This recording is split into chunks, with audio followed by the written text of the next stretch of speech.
নমস্কাৰ বন্ধুসকল, আজি এই ভিডিঅ'ত মই ডিছকাছ কৰিম কিছু ঘণ্টাৰ পূৰ্বে SLRC যোনখন ন'টিচ ৰিলিজ কৰিছিলে ADR ৰিভেৰিফিকেশ্যনক লৈ, ঠিক আছে, সেই ন'টিচখনৰ বিষয়ে মই ডিছকাছ কৰিম আৰু লগতে মই ডিছকাছ কৰিম যে ADR ৰিভেৰিফিকেশ্যনৰ কাৰণে আপোনালোকৰ এপইণ্টমেণ্ট ডেটছ বা আপোনালোকৰ ৰিজাল্ট ডেট পিছুৱাব পাৰে নেকি।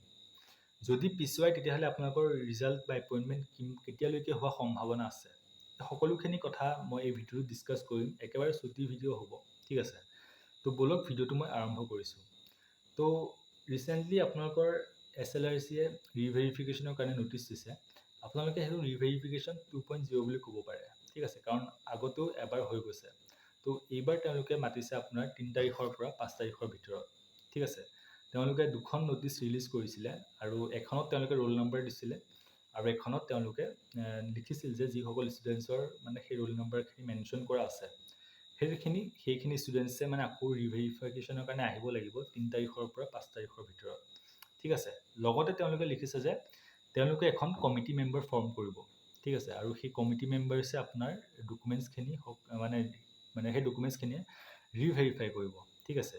তো আপোনালোকৰ এটা ডাউট থাকিব পাৰে যে কমিটি মেম্বাৰ্ছত কোন কোন থাকিব। তো সেইটো যদি আপোনালোকে জানিব বিচাৰে, মই এটা ভিডিঅ' বনাইছিলোঁ যে কমিটি মেম্বাৰ্ছত কোন কোন থাকিব। তো আপোনালোকে যদি ভিডিঅ' চাব বিচাৰে, এই ওপৰৰ কোণাত দিয়া আছে, তাত গৈ আপোনালোকে চাব পাৰে, বা ডেছক্ৰিপশ্যন বক্সৰ তলতো দিয়া আছে, তাতো গৈ আপোনালোকে চাব পাৰে, ঠিক আছে। তো সেইটো হৈ গ'ল আপোনাৰ ৰিভেৰিফিকেশ্যনৰ কথা। এতিয়া মই আহিছোঁ যে আপোনালোকৰ আৰু এটা কথা আপোনালোকে চাই ল'ব, তাতে লিখা আছে যে আপোনালোকৰ কিমান তাৰিখে পৰিছে। তো সেইমতে আপোনালোকে গৈ আপোনালোকৰ ৰিভেৰিফিকেশ্যন কৰাই ল'ব, ঠিক আছে। আৰু এটা ইম্পৰ্টেণ্ট কথা যে আপোনালোকে যে ৰিভেৰিফিকেশ্যন কৰাব, ঠিক আছে, তো আপোনালোকে এবাৰ নিশ্চিত হৈ ল'ব যে আপোনালোকৰ ডকুমেণ্টছখিনি শুদ্ধ আৰু মানে আপডেট কৰা আছে, ঠিক আছে। যিসকল ষ্টুডেণ্টছৰ ডকুমেণ্টছত কিবা খেলি মেলি আছে বা কিবা ভুল আছে, তো আপোনালোকে সোনকালে ঠিক কৰি ল'ব।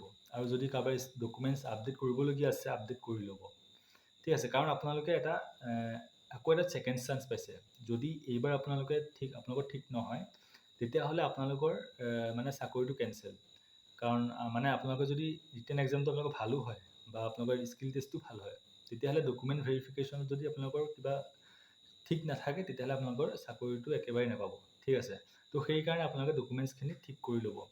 আৰু কিছুমান ষ্টুডেণ্টছৰ মানে ধৰি লওক ডকুমেণ্টছত কিবা খেলি মেলি আছে বা ডকুমেণ্টছত কিবা ভুল আছে আৰু সময় নিচেই কম, তেতিয়াহ'লে আপোনালোকে কি কৰিব। কোৰ্ট কাছাৰীৰ পৰা আদি কৰি পুলিচ ৰিপৰ্টলৈকে এই সকলোখিনি কথা মই এটা ভিডিঅ'ত ডিছকাছ কৰিছোঁ। যদি আপোনালোকে চাব বিচাৰে, সেই ওপৰৰ কোণাত গৈ চাব পাৰে বা ডেছক্ৰিপশ্যন বক্সত তলত দিয়া আছে, আপোনালোকে চাব পাৰে, ঠিক আছে। তো এতিয়া আহিছোঁ মই আপোনালোকৰ ADR এপইণ্টমেণ্ট বা আপোনালোকৰ ADR ৰিজাল্ট কেতিয়ালৈকে দিয়া সম্ভাৱনা আছে, ঠিক আছে। তো এবাৰ অসম চৰকাৰে কৈছিলে যে 10 তাৰিখে তেওঁলোকে এপইণ্টমেণ্ট দিব, ঠিক আছে। কিন্তু এতিয়া আপোনালোকে গম পাইছে যে আপোনালোকৰ 5 তাৰিখলৈকেই আপোনালোকৰ ৰিভেৰিফিকেশ্যনে আছে। তো তাৰপিছত তেওঁলোকে ৰিজাল্ট ৰেডি কৰিব কেতিয়া, ৰিজাল্ট পাব্লিছ কৰিব কেতিয়া, এই সকলোখিনি কৰোঁতে নিশ্চয় অলপ সময় ল'বই, ঠিক আছে। আৰু আপোনালোকৰ মনলৈ আহিব পাৰে যে ৰিজাল্টটো আপোনাৰ 9 তাৰিখে দি এপইণ্টমেণ্টটো 10 তাৰিখে দিব পাৰে নেকি। কিন্তু মোৰ মতে সেইটো একেবাৰে সম্ভৱ নহয়। সম্ভৱ এইটো কাৰণে নহয়, কাৰণ ADRত এনেকুৱা নহয় যে অকল গুৱাহাটী ওচৰে পাঁজৰে ষ্টুডেণ্টছে আহিব, ঠিক আছে। ADRত আপোনাৰ অসমৰ দূৰ দূৰণিৰ ষ্টুডেণ্টছো আহিব, যেনে আপোনাৰ তিনিচুকীয়া, ডিব্ৰুগড়, শিলচৰ আদি ষ্টুডেণ্টছো কোৱালিফাই কৰিব আৰু তেওঁলোকো আহিব, মানে তেওঁলোকো চিলেক্ট হ'ব, ঠিক আছে। আৰু যোনদিনাখন এপইণ্টমেণ্ট দিব, আৰু সেইদিনাখন মানে তেওঁলোকৰ সকলো ষ্টুডেণ্টছৰ কাৰণে যিসকলে কোৱালিফাই কৰিব, সেই দিনটো তেওঁলোকৰ কাৰণে এটা বিশেষ দিন হ'ব। আৰু সকলো ষ্টুডেণ্টছে বিচাৰিব যে সেই বিশেষ দিনটোত তেওঁলোক উপস্থিত থকাটো, ঠিক আছে। আৰু চৰকাৰেও বিচাৰিব যে সেই বিশেষ দিনটোত তেওঁলোক সকলো আহি পেলাই মানে এপইণ্টমেণ্ট লওকহি। তো যদি ৰিজাল্টটো আপোনাৰ এপইণ্টমেণ্টৰ এদিন আগত দিয়ে, তেতিয়াহ'লে সেই ষ্টুডেণ্টছখিনি বহুত বেছি দিগদাৰ হৈ যাব। কাৰণ তেওঁলোক সাজু হ'ব লাগিব, যিসকল ষ্টুডেণ্টছ ট্ৰেইনত আহিব বা বাছত আহিব, তেওঁলোকে টিকেট কৰিব লাগিব।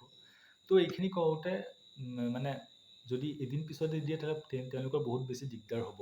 তো এই কথাখিনি চৰকাৰে মন কৰিব। তো সেইকাৰণে তেওঁলোকে ৰিজাল্ট মানে এপইণ্টমেণ্ট দিয়াৰ প্ৰায় 4-5 দিন আগত ৰিজাল্টটো দিব, ঠিক আছে। তো এতিয়া কথাটো হ'ল যে আপোনালোকৰ ৰিজাল্টটো কেতিয়ালৈকে দিয়াৰ সম্ভাৱনা আছে। তো চাওক, এতিয়া আপোনাৰ 5 তাৰিখলৈকে আপোনাৰ ৰিভেৰিফিকেশ্যন আছে, ঠিক আছে। তো তাৰপিছত আপোনালোকে প্ৰায় 10-15 দিন এটা সময় লওক, যে 10-15 দিন পিছতহে তেওঁলোকে ৰিজাল্টটো মানে ৰেডি কৰিব। তাৰপিছত তেওঁলোকে ৰিজাল্টটো পাব্লিছ কৰিব। তো আপোনালোকে ধৰি থ'ব পাৰে যে আপোনালোকৰ ৰিজাল্টটো মানে 10 অক্টোবৰৰ পৰা আপোনালোকৰ 20 অক্টোবৰ তাৰিখৰ ভিতৰত ৰিজাল্টটো ডিক্লেয়াৰ হ'ব আৰু এপইণ্টমেণ্টটো আপোনাৰ অক্টোবৰ মাহতে হ'ব। মানে আপোনালোকৰ অক্টোবৰতে আপোনালোকৰ ৰিজাল্ট এপইণ্টমেণ্ট সকলোখিনি সমাপ্ত হ'ব। তো ভিডিঅ'টো আজিলৈ ইমানেই আছিলে।